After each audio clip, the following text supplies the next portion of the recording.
Yoshiaki Kawajiri was one of the most prominent Japanese directors of animated films around the 90s and early 2000s. He is also one of the co-founders of the animation studio Madhouse, a studio which to this day Yoshiaki Kawajiri still works for but decides to limit himself to only doing storyboarding for a couple of episodes per show. Yoshiaki Kawajiri has had a long career spanning multiple decades, and in those decades he has produced some excellent films. 3 of his most notable films I will be covering. This is Yoshiaki Kawajiri's Big 3. Starting with Yoshiaki Kawajiri's first solo directorial debut, Wicked City. Wicked City was based on Hideyuki Kikuchi's first novel, Wicked City, Blackguard. Yoshiaki Kawajiri was asked by Madhouse producers to make a 35-minute OVA based on Hideyuki's novel, and knowing he was the perfect man for the job, having the right imagination to bring the book to life, when he showed his work to the producers, they were so impressed with his work that they decided to make it a full feature-length film, with Yoshiaki being the director. This was great because this gave Yoshiaki the breathing room to elaborate on the characters, and allow for him to add scenes to build up the story. The story, while simple, is interesting, as we follow the character of Taki Renzaburo, who appears to be an ordinary Japanese salaryman, but this is just a front. He is actually a member of a secret organization called the Blackguards. This organization helps defend Earth from a parallel world called the Black World, filled with demons and monsters. An uneasy peace exists between the two worlds and is maintained with the help of a man called Giuseppe Maillard. But recent attacks on Earth by a group of Black World radicals threatens to break the fragile peace between the two worlds. Taki is assigned to protect Giuseppe Maillard before the upcoming peace talks can take place. Taki won't do this alone though. A blackguard from the Black World called Maki has also been assigned to the case. The film follows them as they try to protect Maillard from being assassinated by the radicals, with a series of action-packed events following, culminating in a final showdown between the two blackguards and the leader of the radicals, Mr. Shadow. The film certainly delivers on those action-packed events, with the accompanying action being well animated and engaging. You can tell a lot of passion went into making them. Even with it not being on the level of something like Akira that would come out 1 year later, it is still very impressive and showed the talent that Madhouse had at the time. It also showed that Yoshiaki Kawajiri had a knack for fight scenes, something that would be a staple throughout his career, along with showing Yoshiaki's skill not only as an animator, but as a character designer. Yoshiaki was not only the director for Wicked City, but was also the character designer and the animation director. We can already see his distinct style with the characters' designs, their long sharp faces and their pronounced noses being a staple of his designs, and something that would persist throughout his career. Although it is less pronounced in Wicked City, especially compared to his later works, his skill as a character designer can also be seen in the designs for the demons and monsters from the Black World. Another staple of Yoshiaki's career would be started with Wicked City. His ability to create monsters that have interesting and unique abilities, along with having very original designs. The book's description of the monsters was fairly light,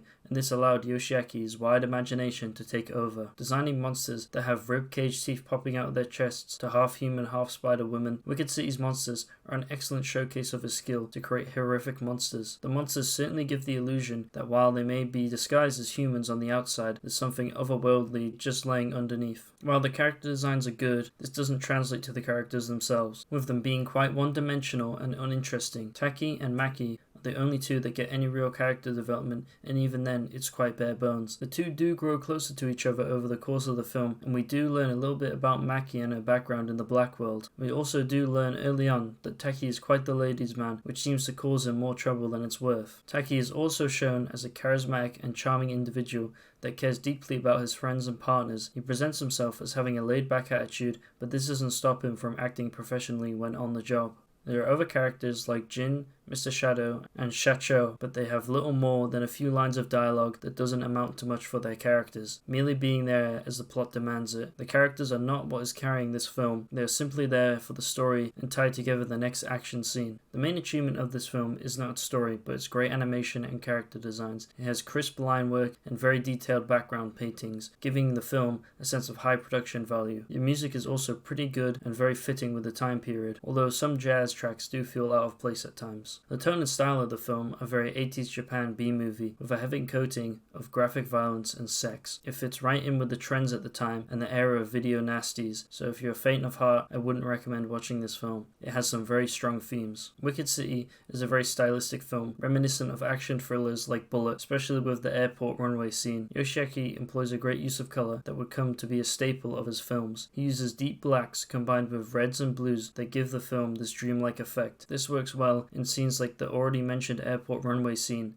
The deep blacks also steep the film, giving it this very sinister, dark look. The 80s style also works itself into the monster design, with the black welders having horrific body horror similar to other anime around that time, like the Devilman OVAs and Vampire Hunter D. My main criticisms against the film is the lack of any character development, annoying characters, some scenes feeling extremely similar, and the black weld radicals not being elaborated on or having much motive behind their actions. I've already mentioned about characters being somewhat uninteresting, but that isn't too bad compared to characters like Giuseppe Maillard, who I found to be extremely annoying and unlikable. Detracting from the film instead of adding to it, he seems to be the only one driving the story, and not in a good way. His character is played heavily into the old perverted man trope that was rather common in anime of this time, and to some extent still exists in anime today. Another issue is the film has a lot of scenes that feel very similar to each other. There are a lot of scenes of driving, and while they are aesthetically pleasing, they do not add much to the overall story, feeling more like filler than anything meaningful. My biggest gripe with this film is the villains. The radicals, being initially interesting when introduced early on, turn out to be little more than your run-of-the-mill villains. The film barely elaborates on their motives, outside of very basic, humans are lesser than us, so we must rule over them and kill them. Later in the film, we do learn about their motives, but it's generic and too little too late. There is some interesting conflict between Maki and some of the radicals, but it's never pushed too far. Their designs and abilities do give them some uniqueness, but they are very basic and generic villains. A missed opportunity that Yoshiaki Kawajiri would improve on in later films of his. Wicked City is far from being a perfect film, but it's an enjoyable experience for the most part, especially if you can take a more mature film that was made in a different time. It has some great animation, action, and atmosphere that's backed up by an interesting setting which sadly isn't explored as much as I would like it to be. Most importantly, it showed Yoshiaki Kawajiri's talent for being a director, animator, and character designer. It also showed his ability to be able to adapt written works of fiction, something that would prove vital later in his career. His ability to take words and use his immense imagination to bring the monsters in Hideyuki Kikuchi's novel to life is exceptional. The hard work Yoshiaki Kawajiri put into Wicked City paid off, with it being a critical and commercial success, not only in Japan but in overseas markets as well. This gave Yoshiaki Kawajiri more leverage and freedom in Madhouse to pursue other ideas of his. He decided to direct a film called Demon City Shinjuku next. The film was also based on one of Hideyuki Kikuchi's novels, but was much smaller in scope and premise in comparison to Wicked City. After that, he would direct some OVAs, but all of these weren't particularly big projects. He finally settled on his next major film. This film would be called Ninja Scroll. Ninja Scroll would be Yoshiaki Kawajiri's most ambitious film to date, with him creating an entirely original story from scratch, being inspired by novelist Futaro Yamada and his works, along with also being inspired by ninja stories that he read as a child. Ninja Scroll was a very unique opportunity for Yoshiaki, as he was given relative freedom to do what he liked when developing Ninja Scroll.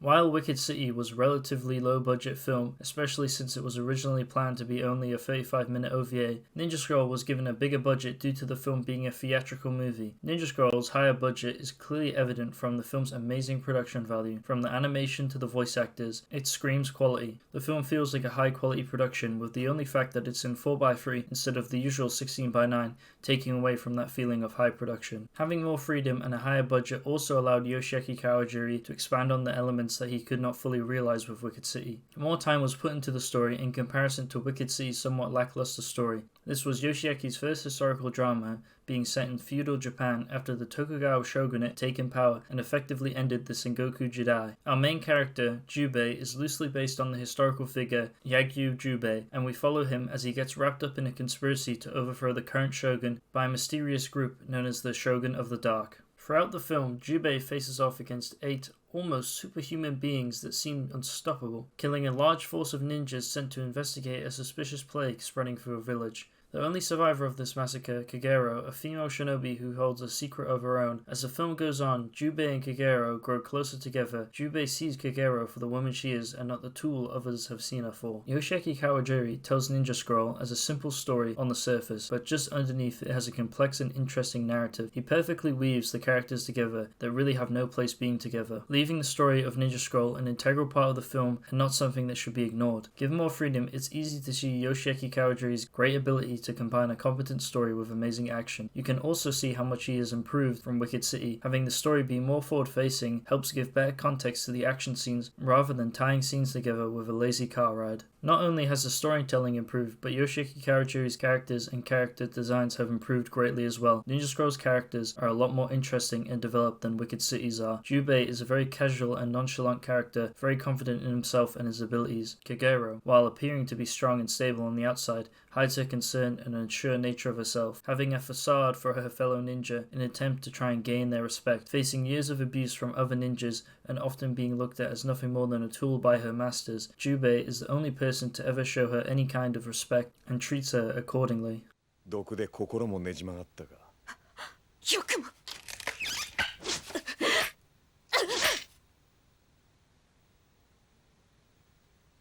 俺は命を粗末にするやつは綺麗だ。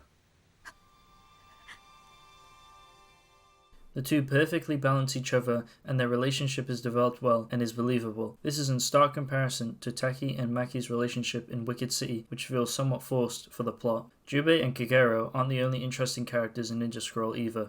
Dakuan, while not being developed as the other two, is an important and interesting character. He does fall into the shady old man character trope, but I didn't find him annoying or out of place. Being a spy for the Tokugawa clan, his true motives are often shrouded and obfuscated. Not only are our main characters interesting, but the villains are as well. The 8 Devils of Kimon are all unique from each other, and some even have complex character relations mixed in. While not all of them could be fleshed out completely, I think Yoshiaki did a good job at least making them all unique from each other with their abilities and designs. While some like Majuro are generic, others like Benisato, Shijima, and Mushizo really stand out. Mushizo's designs is one of the best, combining a man with a beehive to create a grotesque half-human, half-beast combination. Once again, this shows Yoshiaki's skill with their designs being very creative, especially since all of them are original. Yoshiaki drew inspiration from many different places, not settling on one setting, period, or mythology for the 8 Devil of Kimon, which goes a long way in terms of their designs. The main villain, Gemma, while not present for much of the film until the 3rd act, is this lurking threat that is always hidden in the shadows, just waiting for the right time to strike. Never knowing what he is truly capable of, he is pretty sinister and ambitious individual, having a strong past with Jubei. While his design is nothing special, his on-screen presence is very strong. Being a towering, hulking person, he looks like he could easily kill people as if it was swatting a fly. He is easily stronger than Jubei. The characters still retain their trademark designs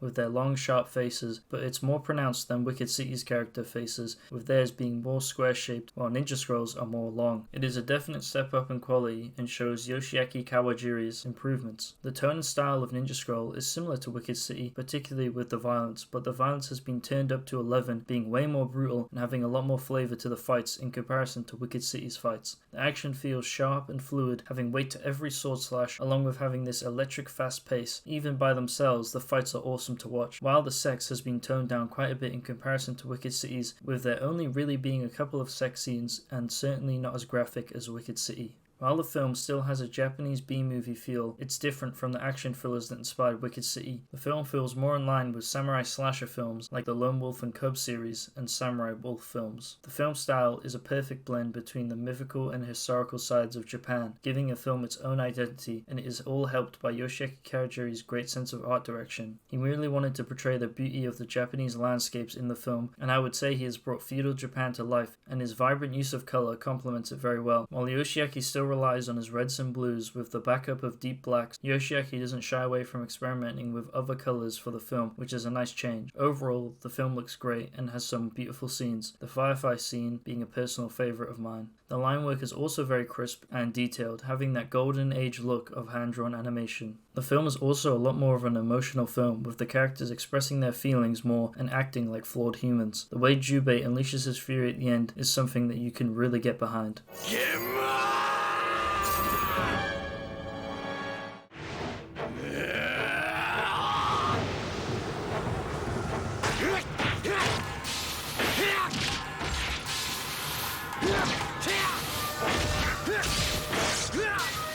My main criticism against the film is that there are too many villains and it's never stated how Jubei is so powerful. I would have preferred if some villains had been cut out entirely, as it would have given other villains more time and a better build-up and a more satisfying conclusion. Some of them just come off as weak since they get killed off pretty quickly, and there just doesn't feel like there is much tying them to the story. Jubei's powers are also never really talked about. He is a powerful samurai and never really gets more powerful as the film goes on, just staying the same. I would have preferred if there had been some more development in that direction. The last criticism I have against the film film is the music, and while the music is actually pretty good for the film, I feel it's played in some areas where it doesn't particularly fit too well. Ninja Scroll is a major step up from Wicked City in just about everything. The story is more interesting, the characters are more enjoyable and fleshed out, and the villains have plausible, explored motives. The animation is a major step up, blowing Wicked Cities out of the water. Everything is just better, and it shows how much Yoshiaki Kawajiri had progressed as a filmmaker. Focusing more on the story benefited the film greatly, and the freedom that Yoshiaki had on this project allowed him to experiment more and find what worked and what didn't. In 1993, when Ninja Scroll was released, it was successful critically and commercially, but when it released overseas in 1996, the film was extremely successful, even more so than in Japan, which would heavily influence Yoshiaki Kawajiri's next directorial project. After taking a long break from directing, mostly doing key animation, character designing, and storyboarding for various shows and OVAs, Yoshiaki Kawajiri would return to directing in 2000 with Vampire Hunter D: Bloodlust. Vampire Hunter D: Bloodlust is Yoshiaki Kawajiri's most well-known film, and for good reason. Yoshiaki Kawajiri had always wanted to do a film based on the Vampire Hunter D novels, and when the opportunity came up, he knew, again, that he was the right man for the job. While Yoshiaki Kawajiri knew he would be more constrained by the source material, that didn't stop him from taking the project on, planning to have the film based on the third novel in the series called Demon Death Chase. The film would be a lot different from his previous films, with him deciding to make the film more orientated to Western audiences rather than Japanese audiences, seeing how well his films had done overseas and especially in America. Vampire Hunter D: Bloodlust would be Yoshiaki's most complex film, with the story having many layers, straddling the lines between black and white. The film is extremely grey and presents both sides equally, while both Wicked City and Ninja Scroll are more black and white, good versus evil. This complex nature is represented not only in the stories but the characters and their actions throughout the film. With the film loosely being based on the novel, the story follows the same premise as the book. The world is changing, with the once dominant vampires of the night slowly becoming extinct. Their power wanes after endless years of being hunted down by the very humans that they once ruled over with an iron fist. Bounty hunters being the main driving force behind their extinction, it won't be long before they are all gone. While there may not be many of them left, they are still extremely dangerous and they still stalk the night in search of fresh blood. Starting out like many classic vampire stories, a young girl is taken by a vampire. Our main character, Dee, is hired to hunt down the vampire, known as Maya Link, and bring the girl back dead or alive. Dee's got some competition, as the family of the kidnapped girl have also hired the notorious Marcus brothers, a family of bounty hunters consisting of 4 brothers. Dee and the Marcus brothers are in a race against each other to rescue the girl, inevitably helping one another at certain points. Like Ninja Scroll, the story may seem simple at first, but as you peel back the layers, it starts to get more and more complex. And unlike Ninja Scroll, the film takes a bold change, being purposely neutral, presenting both sides and letting the viewer decide who to agree with. This stance also relates to the characters, as they are our main driving force behind the story, pushing their colliding point of views straight at each other. Just like the film itself, the characters are very complex and flawed individuals. Dee, being a half-human, half-vampire, gives him a unique middle ground between the two groups. Dee decides to spend his unnaturally long life hunting down vampires. Even though he hunts down his own kind, he is still hated and shunned by humanity for his vampire side. Freeze! Put your hands where I can see them. Now! Sheriff, he paid good money for that.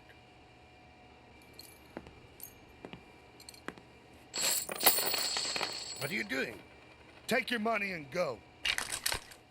He still fights for them, never faltering in his mission to throw the vampire's yoke off humanity. Constantly tormented by his vampiric side, he never lets it get the better of him, having never killed a human before. He is also despised by vampires for contributing to their extinction. You're contributing to their demise. You stalk and kill your own ancestors, Dunpeel. Seen as a traitor and an outcast from not only their society but the humans as well, forcing him to wander the wastes alone apart from his talking left hand. Dee is an incredibly stoic individual, sharing little in the way of emotions and a man of few words, never relenting in his mission to annihilate all vampires. Dee himself is a very capable and powerful warrior, never showing any fear or remorse when fighting. A master swordsman, he has no trouble dispatching his foes with his mighty blade. While his vampire side does give him extreme powers and abilities no mere human could ever possess, he still suffers from vampire weaknesses such as sunlight, but this doesn't affect him nearly as much as it does a full-blooded vampire. But, just like a vampire, if not taken with caution, it can be lethal to Dee. Dee does protect himself with a large brimmed hat and a long black cloak, but sometimes this isn't even enough to protect him. These competition, the Marquez brothers, are extremely capable vampire hunters, having killed many vampires and being some of the highest paid bounty hunters due to their skills and expertise.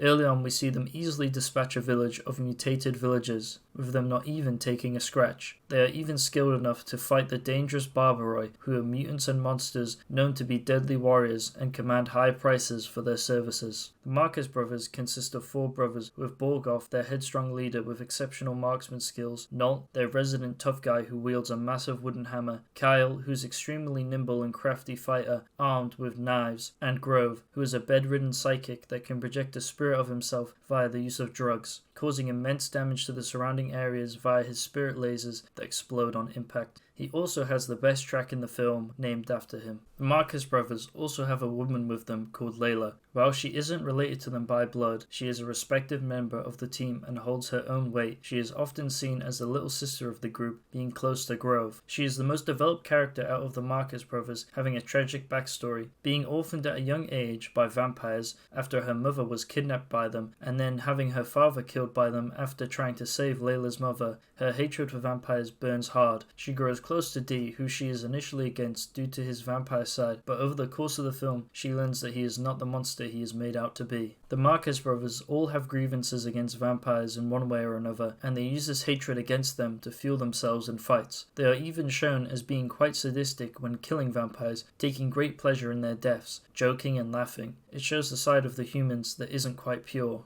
The main villain of the film, Maya Link, is a powerful vampire who is presented at the start of the film as an evil vampire kidnapping an innocent girl, but as the film goes on, we start to learn that he didn't kidnap her for nefarious reasons and actually loves Charlotte, saying his desires for her blood, refusing to turn her into a vampire even at her own request. It's quite a curveball and a very welcome one. It flips the whole good versus evil trope on its head and shows that the main villain might not actually be the villain. He even goes as far to burn himself in sunlight to try and save her. His love for her is real, and he will stop at nothing to try and protect her, even if that causes him to kill many innocents along the way. Charlotte is a damsel in distress and is an innocent wide-eyed girl who gets supposedly kidnapped by Maya Link. Unknown to even her own family, she actually chose to run away with Maya and is deeply in love with Maya to the point where she actually wants to be turned into a vampire. As innocent as their love may seem, it has caused the deaths of multiple innocent people and has huge ramifications. Dee knows all too well what the love between vampires and humans creates.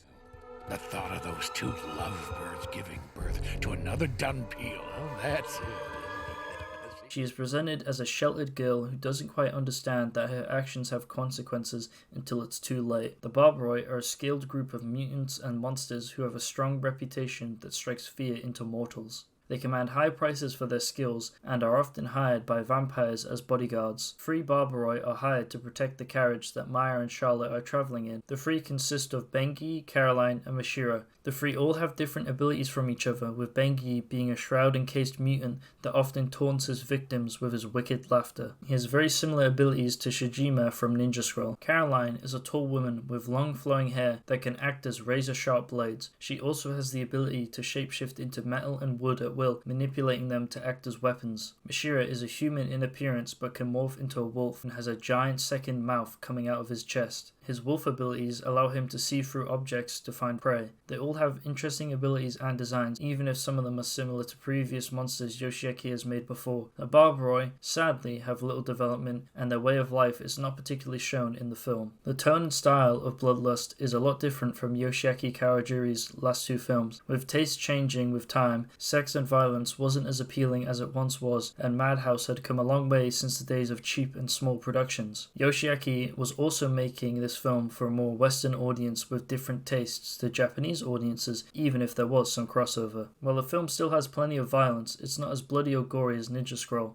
The violence is also more refined and precise, like a well-crafted sword. It's only shown when necessary instead of for the spectacle. The sex has also been turned down completely to the point where it's basically non-existent in the film, which is surprising since even the novel has some of it in it. I personally feel these changes were for the best since the film is allowed to focus on crafting a better story, relying on compelling characters and a complex plot to drive the film instead of sex and violence. Interestingly, while the film has Yoshiaki's trademarks of long, sharp faces faces and distinct long noses, the character designs were not done by Yoshiaki but instead were done by the legendary Yoshitaka Amano, who provided the artwork for the original books and is most well known for his work on the Final Fantasy series. Yoshitaka was aided in the character designs by Yutaka Minoa, who also served as animation director on the film and had worked on Ninja Scroll as the character designer as well. With Bloodlust being based on Hideyuki Kikuchi's third novel, the world and style of Vampire Hunter D Bloodlust was already done for Yoshiaki, making it a lot easier for him to create a vibrant world. Yoshiaki expands on his use of color more with Bloodlust, making use of a lot more greens and yellows. There is also a healthy amount of reds and blues. The film uses blacks when necessary and creates an exceptional atmosphere when combining them with other colors, especially red in the case of Camilla's Palace. The film, while colorful, maintains its gritty nature and never shies away from showing how broken the world is and how empty it feels. Hideyuki Kikuchi crafted a techno-gothic style, and Yoshiaki perfectly brings it to life in the film, with these long-abandoned megastructures that defy logic covering the wastes with their ornate gothic decor, making for great world building, constantly making you wonder what the world was like before. Yoshiaki Kawajiri also injects some of his love for cowboy westerns into the film, giving the film an interesting western layer that works for the most part. My main issue with the film is that it is adapted from the third novel in the Vampire Hunter D series. This is an issue because if you are unfamiliar with the source material, you'll feel somewhat lost, especially with the characters. You are not really given too much backstory to the universe, just a small bit of text before the film starts, and while it does try to inform the viewer, it's very short and doesn't do enough in my opinion. This relates back to the characters, with Dean never getting an explanation to why he hunts his own kind, he just does. How Myra and Charlotte's relationship started isn't explained either, it just feels like there is a piece missing from the story. Another criticism I have against the film is while the action is great, the fight between Myra and D is underwhelming. It starts out strong but then goes nowhere, and it's disappointing because the film has been building these two up with their little confrontations throughout the whole of the film, and you really want to see Myra and D have this big battle, but it just never gets to that point. It's especially disappointing when compared to Ninja Scroll's epic fight at the end. I also don't like how Mashira just magically has this ability to see through walls. It never gets introduced before he uses it, and it's never used again after the first time he uses it. It just feels like they wrote themselves into a corner and needed an easy get out. Vampire Hunter D Bloodlust is Yoshiaki Kawajiri's magnum opus, the culmination of everything he had learned over the years to deliver the best film he possibly could. It's his best film by far, and it cements his legacy in animation history. The film is practically timeless, avoiding elements that made his previous films feel somewhat dated. Vampire Hunter D Bloodlust's complex narrative is driven by its interesting characters, who create an excellent and emotional film that provokes the audience member into questioning who is really in the right and who is really in the wrong. It's well animated, and like Yoshiaki's previous films, its strengths lie in its great action and monster designs, but it also has the added bonus of having a stellar story and characters. Sadly, after Vampire Hunter D Bloodlust, Yoshiaki Kawajiri's career would take a misstep with Highlander Search for a Vengeance, one that he would never fully recover from. There is still time for him to make a return to directing, but with the Ninja Scroll sequel being stuck in development hell for well over 10 years now, I find it highly unlikely. A massive amount of credit should also be given to the countless others who have helped bring Yoshiaki's visions to life, as without them we would have never gotten such great works to enjoy.